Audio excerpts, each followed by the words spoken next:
Well, to get more on this issue, I spoke to the Shadow Minister for Cybersecurity a short time ago.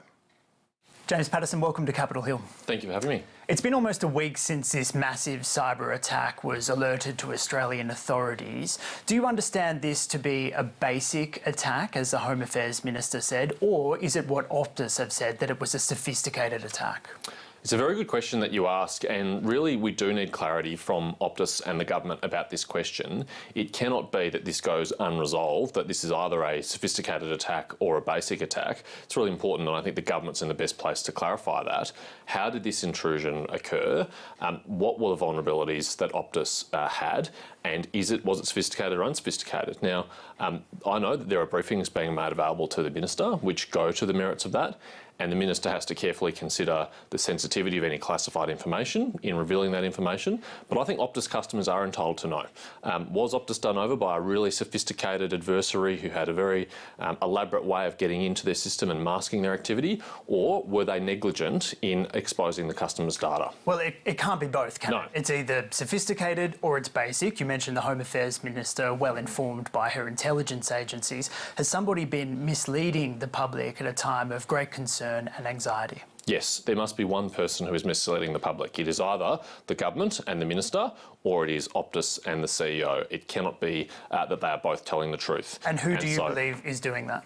Well, look, I am privy to some of the information that the Minister has been presented to. I have received a briefing from our agencies. It's not my role as Shadow Minister to publicly reveal the details of that. I will defer to the government on that, on how they want to make that decision clear. Speaking generally, though, it is often the case when there is a cyber attack that companies claim that it was very sophisticated, because that is a way in which they ameliorate the responsibility that they bear for it and try and minimise their responsibility. But the head of the Australian Cybersecurity Centre, Abby Bradshaw, has said that in most instances when there is corporate failure, where there is an attack, it is often because they haven't done the basic things to protect themselves. Okay, so what should the response be? What should happen if this was sophisticated and Optus have been saying that it's basic? Well, there will be very serious consequences if Optus is in fact telling the truth. And Optus has accused the Minister of engaging in misinformation. That's a very serious accusation for a company to level against a Minister of the Crown. And so I think it is incumbent on the Minister to hold a press conference, to explain what the government knows, to reveal the facts to the public about what happened here, because it cannot be the case that it is both sophisticated and very basic. That has to be clarified. Optus customers are entitled to know. The ABC reported last week that human error was at least one factor behind this. Optus came out very strongly and said that was not the case. What do you understand to have happened there? It is very often the case when these sorts of attacks happen that a human error plays a role. And systems are not perfect, and people are certainly not perfect, but a very large, very sophisticated company like Optus, which is our second largest telecommunications provider, which holds enormous amounts of sensitive information, should not be making any basic errors which lead to millions of customers' data being exposed. So if those reports by your colleague Andrew Green are confirmed, then that would reflect very badly on Optus, and certainly very badly on the public comments that the CEO has made since then. Okay, so you've been following this very closely, obviously listening to what we've heard from the Optus Chief Executive, Kelly Bayer Rosmer. And what do you think of her conduct so far in this scandal? Look, I don't really want to be a commentator on the CEO, except to say that if it is the case that she has misled the public about the severity of this attack, if it is the case that she's misled the public about the level of protection that this data has had, she has said it was encrypted, she has said there was multiple layers of protection. That is difficult to believe, given that it is out there on the internet, freely available for sale.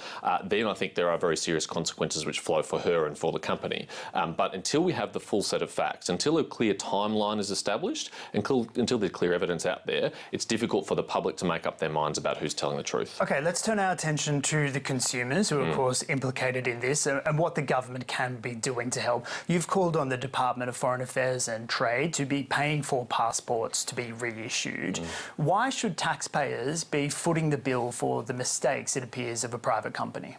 Actually, I haven't said that. I've just said that it's incumbent on the government to ensure that the customers don't have to end up paying. I'd be very comfortable and very happy if Optus ends up paying the bill. But it requires the federal government, the Department of Foreign Affairs and Trade, and the Foreign Minister, Senator Wong, to put that into motion.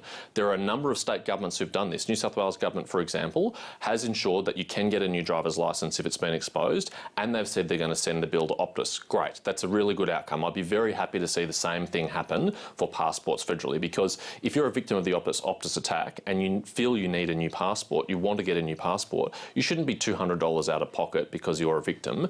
The federal government should step in, make sure you can get it quickly and make sure it's paid for, not by the victims, but by Optus. We have a massive backlog, of course, in the passport office at the moment. How much pressure is this going to place on the visa application process, on the passport application process? Have you factored that into these calls? Look, it depends on how many passports were affected, and we still don't have that information from Optus or the government. We don't know if it is a smaller subset of the 2.8 million, if most of the identification used was driver's licences, for example, or if it was a larger subset of that 2.8 million. It really, these facts, basic facts, need to be on the public record, and it's not good enough for either the government or Optus to hide behind a police investigation in providing information that customers need to secure their identity. They could be victims of identity theft if they don't know what steps they need to take to protect themselves. This data breach, I understand, goes back to 2017, so it's many years of data. Should companies really be holding on to data over this many years? Do we need to re-examine that?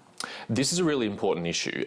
It's not clear to me that it was necessary for Optus to keep as much data as it did going back as far as it did, and certainly not to the detail that it did on some customers. It is true that when someone opens an account, they are required to verify their identity, but it's not clear to me that, for example, a former customer who closed an account 5 years ago, it's still necessary for Optus to keep that data.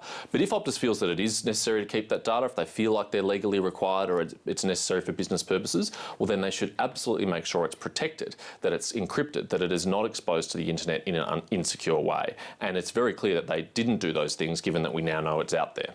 James Paterson, thanks for talking to Capitol Hill. Thank you.